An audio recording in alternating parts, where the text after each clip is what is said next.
مسلم league نون اور opposition P D M ایک پیسے کی بھی مزید پیٹرول کی قیمت بڑھانے کی اجازت حکومت کو نہیں دے گی۔ ریٹ بڑھانا ناگزیر ہے۔ یہ ہم نہیں کر سکتے کہ آئی ایم ایف کی ایما پہ، آئی ایم ایف کے کہنے پہ آپ پیٹرول مہنگا کریں۔ پچھلی مرتبہ بھی آپ کو پتہ ہے کہ جب ہمیں نقصان ہو رہا تھا تو ہم نے 30 روپے پیٹرول کی پرائس بڑھائی تھی۔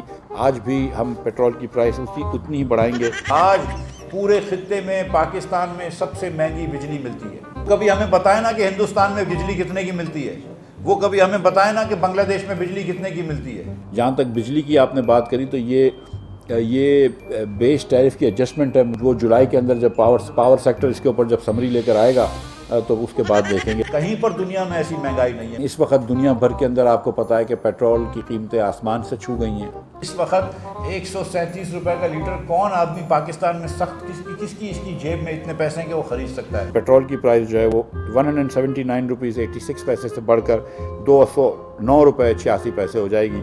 اس کے باوجود بھی ابھی 9 روپے تقریباً 9 روپے کچھ پیسے پیٹرول پر نقصان ہو رہا ہے حکومت کو۔ اب جا کے پیٹرول پمپ سے پوچھیں کہ لوگ آ کے اب آدھا لیٹر پیٹرول لے رہے ہیں موٹر سائیکلوں میں۔